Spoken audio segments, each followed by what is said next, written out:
আচ্ছা হ্যাঁ সরি। তো দেখেন ক্যাপিটাল স্ট্র্যাটেজি ক্লাসের মধ্যে ক্যাপিটাল মেথড, কিন্তু এর ভিতরে দেখেন যা কম্পিটিশন হচ্ছে, এই কম্পিটিশন সবকিছুই কিন্তু লোন ক্লাসকে কেন্দ্র করে। লোন ক্লাসের গেট এক্সপায়ারি মেথড, লোন ক্লাসের গেট ম্যাচিউরিটি মেথড, আবার দেখেন লোন ক্লাসের গেট কমিটমেন্ট অ্যামাউন্ট মেথড। ঠিক আছে, সো এই ক্যাপিটাল মেথডটা সে ক্যাপিটাল স্ট্র্যাটেজি ক্লাসের মধ্যে অবস্থিত, কিন্তু তার ভিতরে যা ফাংশনালিটিস হচ্ছে সবকিছু এই লোন ক্লাসকে কেন্দ্র করে। এই জিনিসটাকে বলা হচ্ছে আপনার ফিচার এনভি। মানে হচ্ছে সে যেই ক্লাসের মধ্যে আছে সেই ক্লাসকে নিয়ে তার কোনো মাথা ব্যথা নেই, কিন্তু অন্য ক্লাসের হাজার হাজার অবজেক্ট, অন্য ক্লাসের হাজার হাজার ভ্যারিয়েবল সে কল করতেছে। ঠিক আছে, এই জিনিসটা হচ্ছে ফিচার এনভি। তো এই জিনিসটা কিভাবে ওভারকাম করা যায়? এই জিনিসটা ওভারকাম করার ওয়ে হচ্ছে, ফার্স্ট ওয়ে হচ্ছে মুভ ফিল্ড। মুভ ফিল্ড, ঠিক আছে। তো ধরেন একটা ফিল্ডের নাম হচ্ছে এ ফিল্ড। ঠিক আছে, একটা ফিল্ডের নাম হচ্ছে এ ফিল্ড। সেই ক্লাস, সে ধরেন একটা ক্লাস আছে ক্লাস 1 এর মধ্যে সে অবস্থিত, কিন্তু এই এ ফিল্ড মনে করেন যে ক্লাস 1 এর মধ্যে অবস্থিত হলেও সবসময় সে ক্লাস 2 এর জিনিসপত্র নিয়ে কাজ করতেছে। ঠিক আছে, তো এই জিনিসটা কি ফিচার ইনভাইট। তো আমরা কি করতে পারি? আমরা হচ্ছে সে যেহেতু ক্লাস 2 নিয়ে বেশি ইন্টারেস্টেড, ক্লাস 1 এর মধ্যে থেকেও সে ক্লাস 2 নিয়ে বেশি ইন্টারেস্টেড, তো আমরা তাকে পার্মানেন্টলি কি ক্লাস 2 এর মধ্যে পাঠাই দিতে পারি। এই জিনিসটা হচ্ছে মুভ ফিল্ড। তো এই যে এ ফিল্ডটা, এই ফিল্ডটা হচ্ছে যদিও ক্লাস 1 এর মধ্যে অবস্থিত, বাট সে ক্লাস 2 নিয়ে বেশি ইন্টারেস্টেড। ঠিক আছে, তো আমরা কি করতে পারি? সে যেহেতু ক্লাস 2 নিয়ে বেশি ইন্টারেস্টেড, আমরা তাকে ক্লাস 2 তে সেন্ড মানে পাঠিয়ে দিতে পারি যে ভাই তুই ওকে নিয়ে বেশি সবসময় ওকে নিয়ে কাজ করস, তুই ওর সাথেই থাক, আমার আমার মধ্যে আর থাকা লাগবে না। ঠিক আছে, এই জন্য দেখেন ক্লাস 1 এর এই ফিল্ডটাকে ক্লাস 2 এর মধ্যে পাঠিয়ে দেওয়া হচ্ছে। আচ্ছা, তো এইটা হচ্ছে একটা ওয়ে কিভাবে আমরা ফিচার এনভি রিমুভ করতে পারি। সিমিলারলি মুভ মেথডও সেম। ঠিক আছে, এই ক্লাস 1 এর মধ্যে এই মেথড এটা অবস্থিত, কিন্তু সেই ক্লাস 1 এর মধ্যে অবস্থিত হলেও তার বেশি ইন্টারেস্ট ক্লাস 2 নিয়ে। ঠিক আছে, সে সবসময় ক্লাস 2 এর ভ্যারিয়েবল কল করে মানে অ্যাট্রিবিউট কল করতেছে, সে সবসময় ক্লাস 2 এর মেথড কল করতেছে। ঠিক আছে, তো আমরা কি করতে পারি? আমরা হচ্ছে এই মেথডটাকে পার্মানেন্টলি ক্লাস 2 তে সেন্ড করে দিতে পারি। সে যে তুই মানে জিনিসটা হচ্ছে এরকম যে ভাই তুই বেশি ইন্টারেস্টেড ক্লাস 2 নিয়ে, তো তুই ক্লাস 2 এর মধ্যে চলে যা, আমার মধ্যে থাকা লাগবে না। ঠিক আছে, জিনিসটা হচ্ছে এইরকম।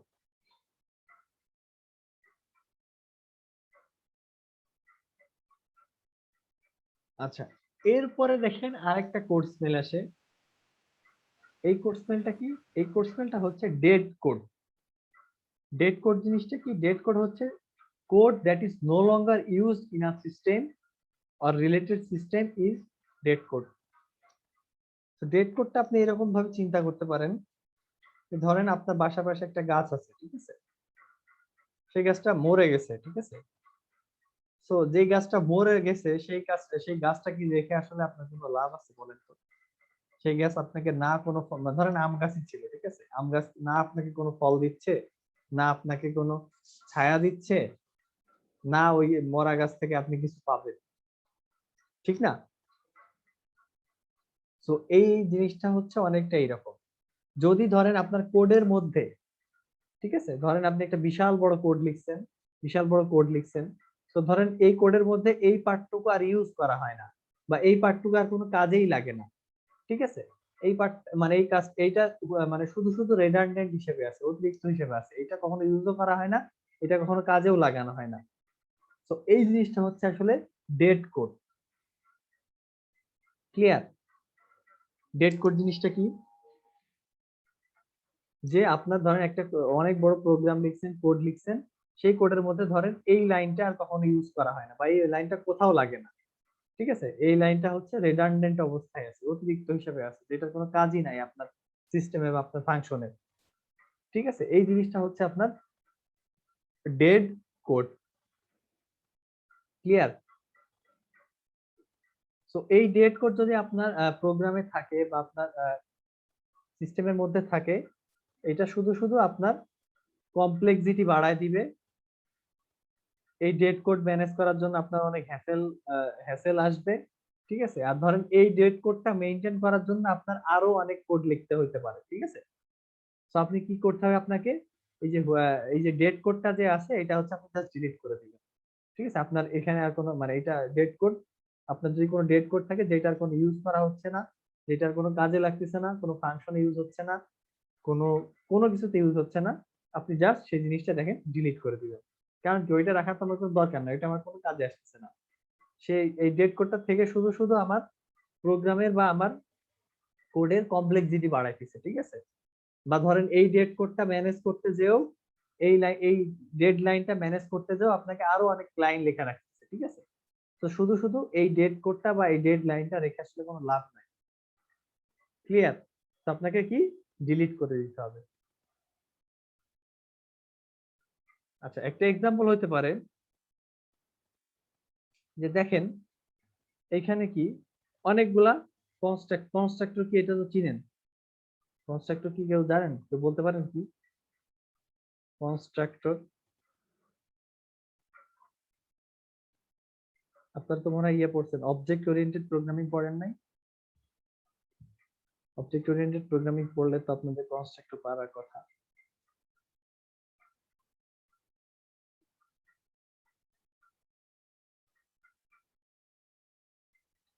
আচ্ছা যাই হোক, দেখেন তো ধরেন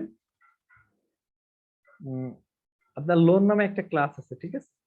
লোন নামে আপনার একটা ক্লাস আছে, সেই ক্লাসের মধ্যে অনেকগুলা কনস্ট্রাক্টর আছে, ঠিক আছে, অনেকগুলা প্যারামিটারাইজড কনস্ট্রাক্টর আছে। এই একটা কনস্ট্রাক্টর, এই একটা কনস্ট্রাক্টর, এই একটা কনস্ট্রাক্টর, ঠিক আছে। তো আপনি কনস্ট্রাক্টর ডিক্লেয়ার করে রাখছেন বা কনস্ট্রাক্টর লিখে রাখছেন, বাট এই কনস্ট্রাক্টর আপনি ধরেন কখনোই ইউজ করেন না, ঠিক আছে। বা ধরেন এই কনস্ট্রাক্টরটা আপনি কখনোই ইউজ করেন না। তো এই জিনিসটা হচ্ছে আপনার ডেট কোড, ঠিক আছে। আপনি এই কনস্ট্রাক্টরটা কখনোই ইউজ করতেছেন না, এই কনস্ট্রাক্টরটা আপনি কখনোই ইউজ করতেছেন না। তো আপনি যদি ইউজ না করেন, এটা তো শুধু শুধু রেখে লাভ নেই। তো আপনার কাজ কি, কনস্ট্রাক্টর গুলো জাস্ট ডিলিট করে দেওয়া। এই যে এই লাইন অফ কোড গুলো জাস্ট ডিলিট করে দিলে আপনার ডেট কোড রিমুভ হয়ে গেল।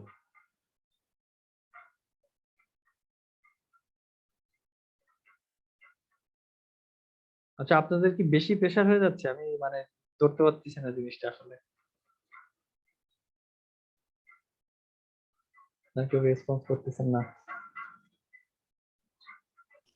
স্যার আমাদের মানে ফাইনাল আসা পর্যন্ত যে কয়টা ক্লাস পাবেন তার মধ্যে আপনার যে সিলেবাসটা পড়াবেন, মিডের আগ পর্যন্ত তো সিলেবাসটা কমপ্লিট আছে, মিডের পরের সিলেবাসটা এখন শুরু হয়েছে।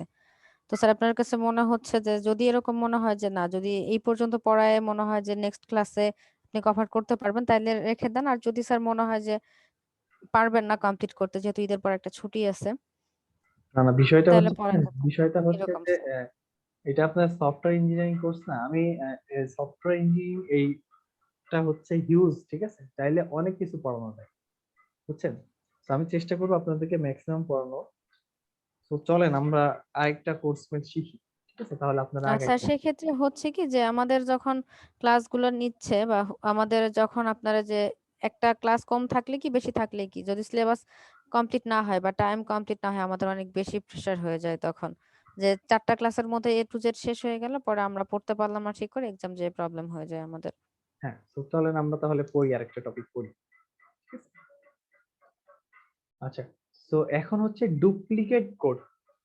ডুপ্লিকেট নামের মধ্যেই কিন্তু মানে এই কোড স্পেলটা আসলে কি, সেটা হচ্ছে আপনার নামের মধ্যেই ইন্ডিকেট করা আছে, ঠিক আছে। ডুপ্লিকেট কোড মানে কি, ডুপ্লিকেট হচ্ছে একই কোড বারবার লেখা, ঠিক আছে, যেটা হচ্ছে লেখার আসলে দরকার নাই।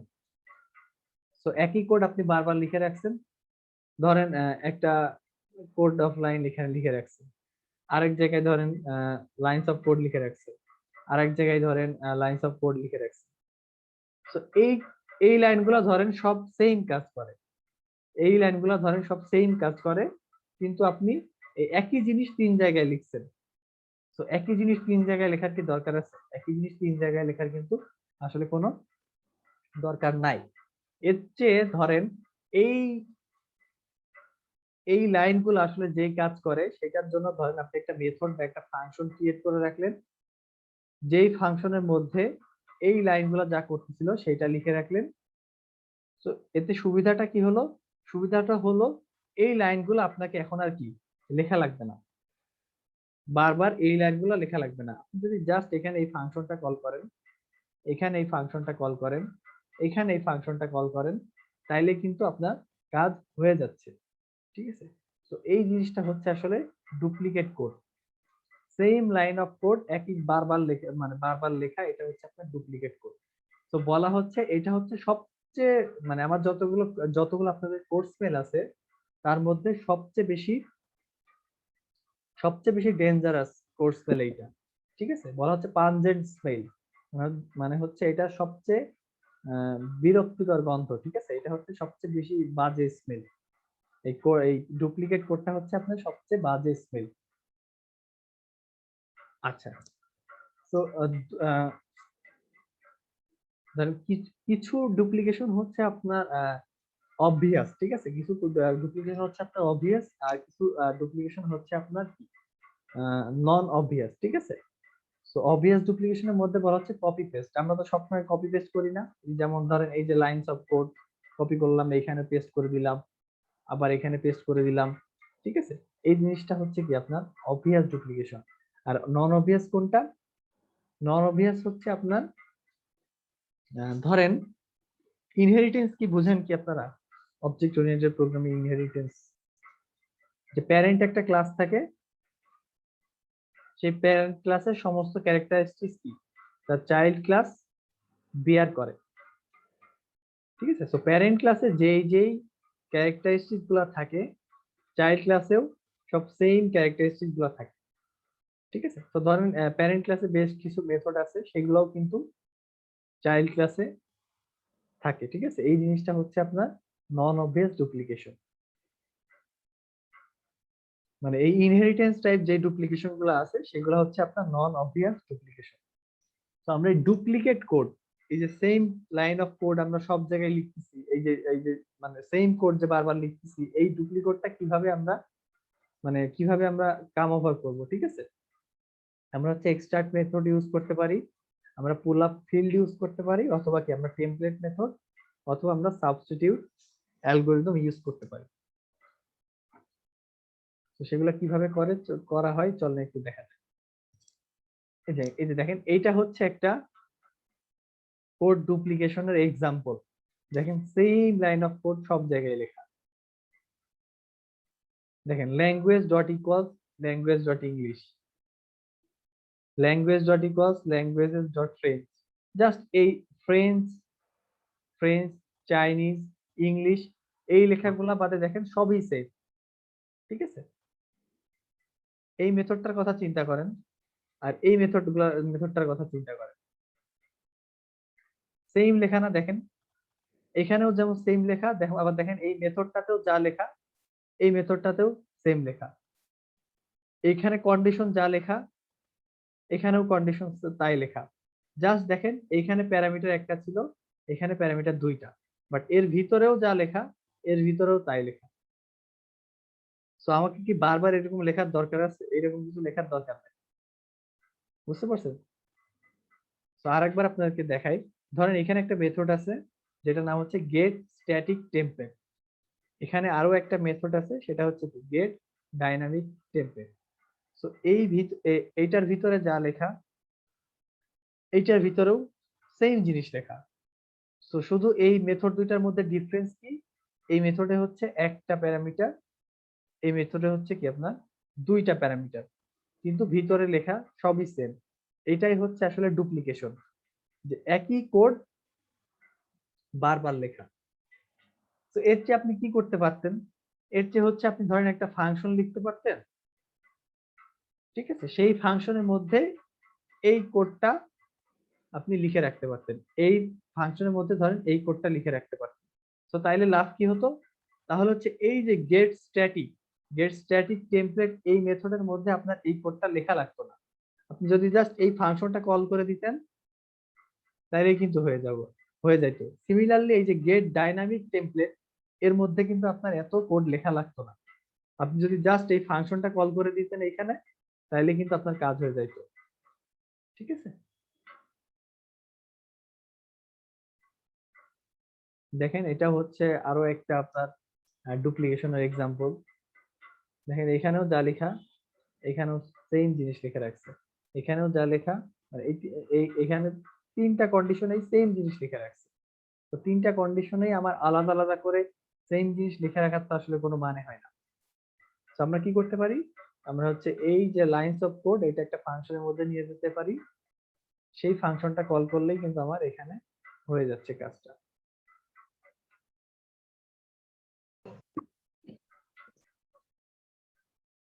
আচ্ছা, সো বেশ কিছু টাইপের আপনার ডুপ্লিকেশন আছে। যেমন আপনার ফার্স্ট যেটা আপনার নাম দিচ্ছে হচ্ছে literal duplication, same for loop in two places. ঠিক আছে, তো ধরেন আপনার একটা বিশাল কোড আছে, সেই কোডের মধ্যে এখানে একটা ফর লুপ লিখলেন, এখানে একটা ফর লুপ লিখলেন, এবং দুইটা ফর লুপ সেম কাজ করে। তো আপনার কি কোনো দরকার আছে দুইটা ফর লুপ আলাদা আলাদা করে লেখার? দরকার তো নাই। এই জিনিসটা হচ্ছে আপনার লিটারাল ডুপ্লিকেশন। এরপরে আসে হচ্ছে সিমান্টিক ডুপ্লিকেশন। সিমান্টিক ডুপ্লিকেশনটা কি বলা হচ্ছে? সিমান্টিক ডুপ্লিকেশনটা হচ্ছে আপনার for and for each loop. ঠিক আছে, তো ধরেন আপনার আপনার কোডের মধ্যে একটা ফর ফর লুপ আছে, ঠিক আছে, আর একটা মনে করেন ফর ইচ লুপ আছে। ঠিক আছে, তো দুইটাই যদি সেম কাজ করে, তাহলে তো আমাকে দুইটা আলাদা আলাদা করে লেখার দরকার নেই। এই ফর ইচ লুপ আর ফর লুপ তো দুইটা আলাদা আলাদা করে লেখার দরকার নেই। ধরেন এই ফর ফর লুপও যে কাজ করতেছে, এই ফর ইচ লুপও সেম কাজ করতেছে। ঠিক আছে, কিন্তু দুইটা আলাদা আলাদা ভাবে আমি আমার কোডের মধ্যে লিখে রাখছি। তো এটা কি আলাদা আলাদা ভাবে লেখার কোনো দরকার আছে? আলাদা আলাদা ভাবে কিন্তু লেখার কোনো দরকার নাই। ক্লিয়ার? তো এটা হচ্ছে একটা ডুপ্লিকেশন। এর চেয়ে আপনি যে কোনো একটা লিখে রাখলেন, ঠিক আছে, তো এটা একটা ডুপ্লিকেশন। আবার আরেকটা ডুপ্লিকেশন কি হতে পারে দেখেন, লাইন্স রিপিটেড। লাইন্স রিপিটেড কি? এই দেখেন stack push 1, stack push 3, stack push 5, stack push 10। তো বারবার এইভাবে আমার স্ট্যাক পুশ লেখা, এই জিনিসটা হচ্ছে এক ধরনের ডুপ্লিকেশন।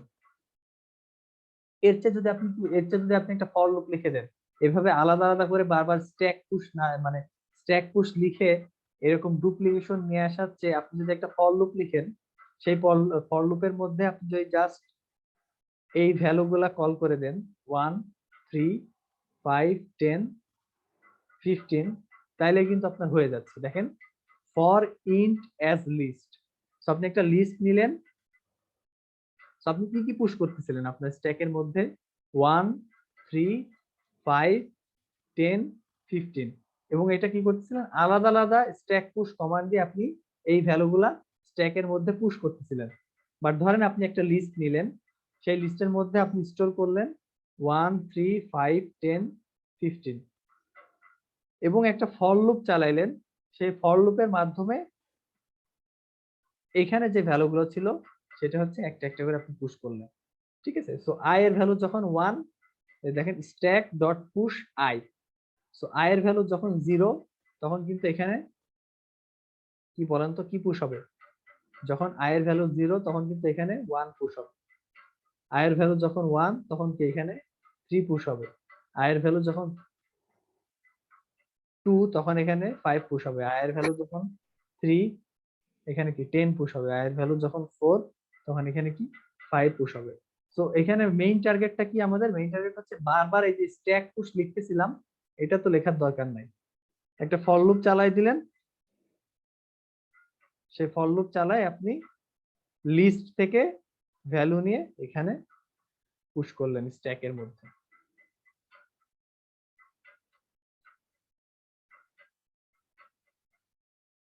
আচ্ছা, আরেকটা ডুপ্লিকেশন, সেটা হচ্ছে দেখেন এটাকে বলা হচ্ছে ডেটা ডুপ্লিকেশন। ডেটা ডুপ্লিকেশন কি? ধরেন সেম কনস্ট্যান্ট, সেম কনস্ট্যান্ট বলতে ধরেন একটা কনস্ট্যান্টের নাম দিলেন আপনি 5, ঠিক আছে, সেই কনস্ট্যান্টটা ডিক্লেয়ার করে মনে করেন যে আপনি রাখলেন 3.14। সো একটা জিনিস চিন্তা করেন, এইটা এই ধরেন একটা কনস্ট্যান্ট কি বললাম, কনস্ট্যান্ট ডিক্লেয়ার করলেন, ধরেন এটা হচ্ছে আপনার ফ্লোট ফ্লোট পাই, ধরেন ফ্লোট পাই ইকুয়ালস টু 3.14। আচ্ছা, সো ধরেন আপনার একটা ক্লাস আছে, ক্লাসটা হচ্ছে ধরেন একটা ক্লাস হচ্ছে আপনার ক্লাস এ, আরেকটা ক্লাস হচ্ছে আপনার ক্লাস বি। সো আপনি ক্লাস এ এর মধ্যেও এটা ডিক্লেয়ার করলেন যে ফ্লোট পাই ইকুয়ালস টু 3.14। আবার মনে করেন যে ক্লাস বি এর মধ্যেও আপনি ডিক্লেয়ার করলেন float pi equals to 3.14। So so এটার কি কোনো দরকার আছে? এটা তো কোনো দরকার নাই। এই একটা কনস্ট্যান্ট যে কোনো একটা ক্লাসের মধ্যে ডিক্লেয়ার করলে হয়ে গেল। আলাদা মানে এই আলাদা আলাদা ক্লাসে তো ডিক্লেয়ার করার দরকার নেই, ঠিক আছে? তো ধরেন এই ক্লাসটা থেকে আপনি বাদ দিয়ে দিলেন, তাহলে কি আপনি পায়ের ভ্যালু কিন্তু তাও আপনি যে কোনো সময় অ্যাক্সেস করতে পারবেন। তো তখন কি করতে হবে? তখন আপনাকে জাস্ট ক্লাস এ কল করে পায়ের ভ্যালুটা নিতে হবে। বুঝতে পারছেন? দুইটা আলাদা আলাদা ক্লাসে কিন্তু এই কনস্ট্যান্টটা রাখার কোনো দরকার নাই। এটা হচ্ছে আপনার ডেটা ডুপ্লিকেশন।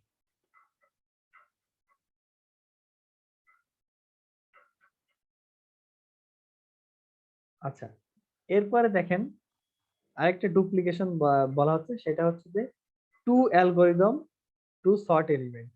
ঠিক আছে, ধরেন আপনি সর্ট করবেন, সর্ট করা বলতে কি, ধরেন 5 3 4, এটা যদি আমরা অ্যাসেন্ডিং অর্ডারে সর্ট করি তাহলে কি হবে বলেন? 3 4 5, ঠিক আছে? তো এই সর্ট করার জন্য ধরেন আমার দুইটা অ্যালগরিদম, মানে এই সর্ট করার জন্য ধরেন আমি একটা অ্যালগরিদম ইউজ করব, ঠিক আছে?